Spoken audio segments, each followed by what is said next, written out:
Vous avez vu les grands diplômés là. La langue de Molière, les gens l'ont roulé. Qui a applaudi ici? C'est pas Super Bobo que tout le monde vient d'applaudir. Mais c'est pas Tchenko. Les autres là, ils ont parlé. Tu as parlé. Est-ce que quelqu'un a applaudi ici? Est-ce que ce qu'il a dit réellement, il a menti ou bien il n'a pas menti, objectivement? Ça c'est l'affaire interne à la Guinée. Je ne rentre pas dans la politique. Et tu parles comme ça, je te renvoie. S'il te plaît, viens là. Regardez-moi ça. Des grands mafiosos comme ça. Vous êtes en train de faire la mafiosie. Vous voulez distorder les relations entre la Russie et la Guinée. Regardez-moi ça. Un Guinéen se retrouve en Russie là-bas. Il peut parler comme ça? Excusez-moi, Monsieur le Président. Excusez-moi. C'est comme ça que vous avez marché sur la Guinée.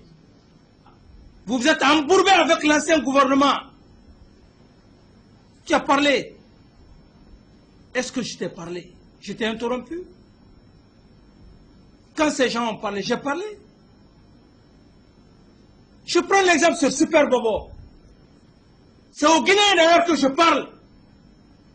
Pour dire, vous êtes les plus grands diplômés. Qui a applaudi ici? Super Bobo n'a pas parlé. Tout le monde a applaudi. On vous demande. Vous dites que vous n'êtes pas dans la politique. Quelle politique? Tu es un voleur alors. Parce que l'usine là, c'est pas toi qui as fait cette usine là. Cette usine là nous appartient. Ça appartient à nos parents. Pardonnez-moi, Monsieur le Président. C'est la politique. Quand on parle de l'achat, du rachat d'une usine, c'est une politique. C'est la politique. Aujourd'hui maintenant, on a des gens qui sont sur notre dos. Tu es couché, tu es tranquille. C'est encore plus grave que la politique. C'est le machiavélisme. C'est la politique. C'est la subversion. Est-ce que Super Bobo a parlé de la politique? Il a parlé clairement et nettement. Il n'a même pas pris ton exemple. Il a pris surtout les Guinéens. Excusez-moi, je ne comprends pas tout, peut-être. J'ai dit ce que Super Bobo a dit. Est-ce que c'est faux ou bien c'est réel? Répondez à la question. C'est réel, Monsieur le Président.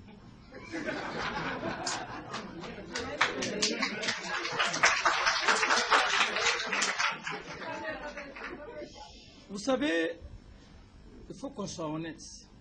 Il y a un des syndicats qui a parlé. C'est la France qui a colonisé la Guinée. Mais même le Français, les Français qui nous ont colonisés, à l'usine là-bas, les Français nous ont aidés. À leur temps. Et c'est pour cette raison, je dis, ta situation risque de disloquer les relations à cause de cette usine, à cause de ton attitude.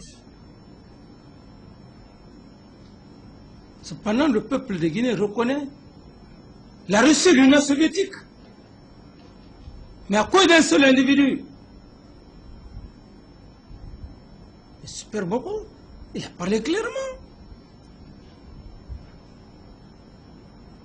Et tu crois que cette usine qu'on est en train de... Il y a plein de trucs. Tu n'as pas vu le directeur général de la CBG qui est venu des États-Unis?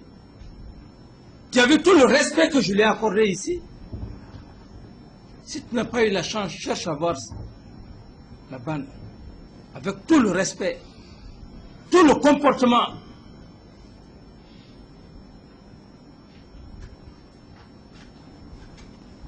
Vous demandez, vous dites que vous pensez que c'est la politique.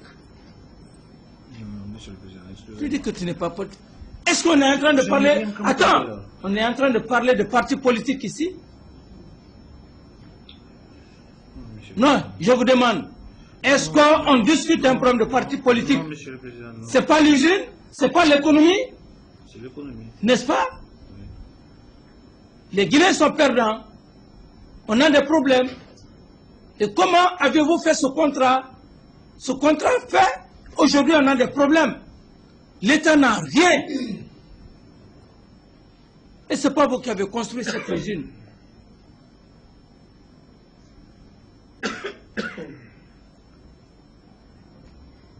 Est-ce qu'on parle de politique ici? On parle d'économie. Moi, je l'ai dit, hein, je ne suis pas ces gouvernants, ces anciens gouvernants que vous avez vus. Hein, je suis très différent d'eux. Parce que moi, je n'ai pas besoin de votre argent. Je n'ai pas besoin que je sois corrompu pour prendre les biens de l'État donnés.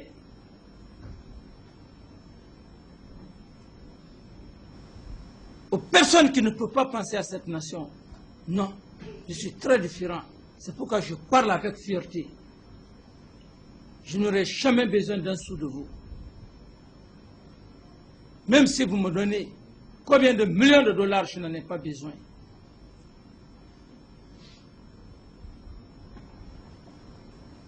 Vous l'avez vu, avec la SAC, 22 millions. À un moment donné, j'ai refusé. J'ai aujourd'hui le dossier. Les 22 millions sont déjà au niveau de la Banque centrale. Monsieur le secrétaire général, les 22 millions. Sont déjà à la Banque centrale, ils sont domiciliés là-bas maintenant. N'est-ce pas? Oui, monsieur. Vous pensez que nous sommes en train... Tu es en train de blaguer avec la vie d'une nation. Jamais, Monsieur le Président. Tu blagues avec la vie d'une nation.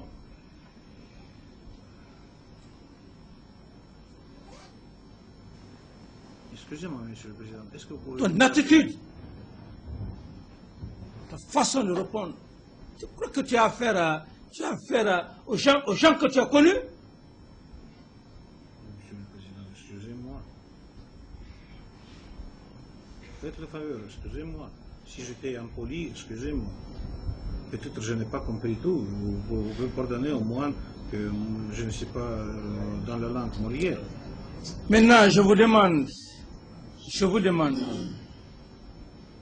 il y a des risques de fermeture pour l'usine. L'approvisionnement n'est pas à point. Est-ce l'usine, tu dois l'approvisionner ou tu ne vas pas l'approvisionner jusqu'à nouvel ordre? Au cas où tu n'arrives pas à l'approvisionner, quelles sont les solutions que nous devrons prendre en votre encontre? Répondez à la question. Attendez, nous n'avons pas même examiné la non-possibilité d'approvisionner. L'usine devrait être approvisionnée, il sera approvisionné. Tu vas l'approvisionner ou bien tu ne vas sûr. pas l'approvisionner? Non, non, non, il sera Au approvisionné. cas où l'usine s'arrêtait Il ne devrait pas s'arrêter. par manque d'approvisionnement, Monsieur le Président, il ne devrait pas s'arrêter. Dans notre programme, ça tu n'existe prends pas. l'assurance. Je donne mes paroles. Ça, c'était le point le plus important.